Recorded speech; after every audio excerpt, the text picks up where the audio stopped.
Hi, I'm Lauren Edmunds. I'm the founder and owner of a school that supports children with learning delays. I'm hoping the space gives you something to think about. I'm wanting to talk a little bit about homework and practice and the value of it and where it doesn't work and how we have this interesting narrative around homework. So I'm also going to talk talk in the context of ADHD and perhaps even a new age brain, perhaps rather than looking at a diagnosis, because we are developing brains that have shorter and shorter attention spans, which means we are not able to stay in a task for very long or for less amounts of time. And what does that really mean for brain growth? So I'm not in the medical profession. I'm not a neuroscientist in any way. I just have an understanding of it to the level that it impacts a child with learning difficulties within an academic setting and just in life in general and how they're progressing or not progressing. What I find is many parents of children who are struggling don't like homework. In fact, they actively don't want homework. And it's nuanced and it's different for every family. But if I was to generalize, the pattern that I see is that it's just too difficult. It's just too much of a fight for parents to take on in the afternoons or early evenings when there's other things to get done.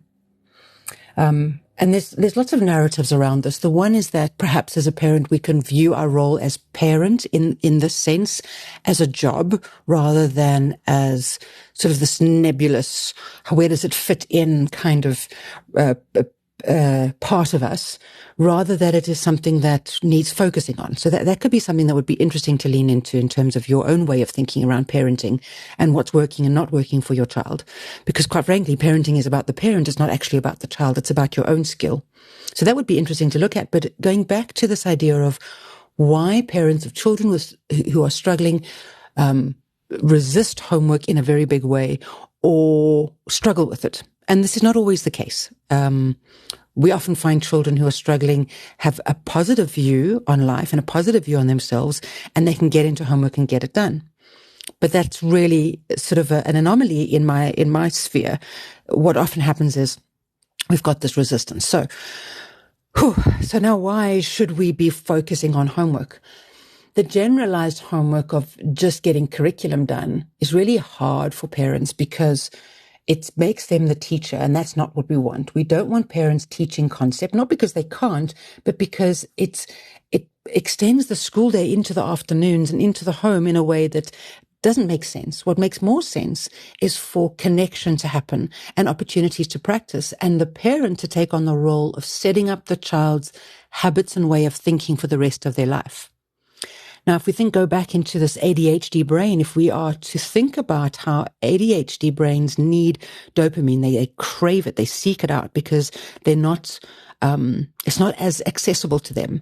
They need it in order to move forward. So ADHD brains, from my research and from my experience, they look for these big, huge goals and they struggle with the boring, just write out your spelling words 3 times. They really struggle to pay attention in that, so that the activity of writing out the spelling words 3 times becomes a useless activity because there's no attention being paid, which means the brain is not switched on, so there's no learning happening. So it becomes sort of a handwriting exercise rather than a spelling exercise. Or they cram at the last minute, so they procrastinate in order to build up this a big event where it can be a big blast of, oh my gosh, adrenaline, get the spelling done, and it activates their system and they can learn. And those are certainly valid ways of doing things, or there are ways that exist. But what about if we created this idea of small baby steps, just a little bit, and how it develops that strength over time, but also how are we tracking that progress? So I thought about this because I go and see a biokineticist every Tuesday morning, and I'm doing that just to really engage the right kind of muscles so that when I do my exercise and my sport, I'm not going to create any injuries. And what I realized this morning, and I've been doing this for about 6 weeks now, is that the muscles I've been working, it dawned on me that they're stronger because I can do more, but I hadn't noticed the progress. And I was about to give up because I couldn't see any progress. I couldn't see the point. And I'm linking it to, I wasn't getting enough satisfaction from what I was trying to achieve because the steps were so baby.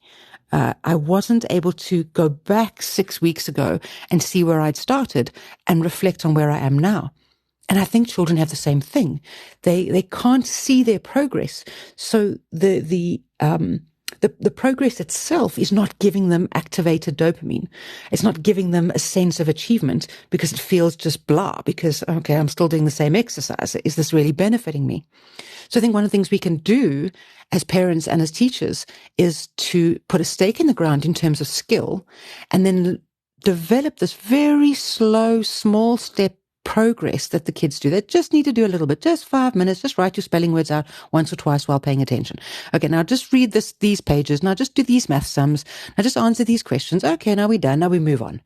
And if we don't place a huge amount of emphasis on the activity and we just keep it nice and easy and small, and then we throw that stake in the ground 6 weeks later to show the progress, they're going to get this huge sense of pride and achievement when they look at their progress over 6 weeks, which could potentially encourage them to keep on with the small baby steps and not look for these big goals and not build a habit of procrastination and then trigger your system into being activated to do the studying. So I'm interested in this baby practice which could also develop a lovely habit for the rest of their lives. Because if you've got a true ADHD neurodiverse brain, it's going to be that way for the rest of their lives. They need to develop coping mechanisms.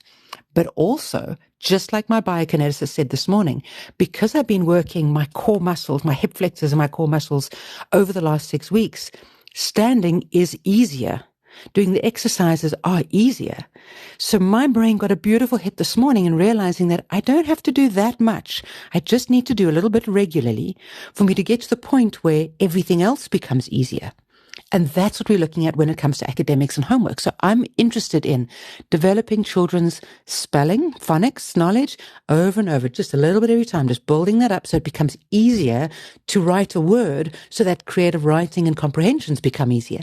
And then developing their multiplication tables to the point of rote learning and rote understanding so that the rest of their maths becomes easier. Almost like there's this background knowledge that they've built up over time that they don't even realize they're building up, which makes everything else easier.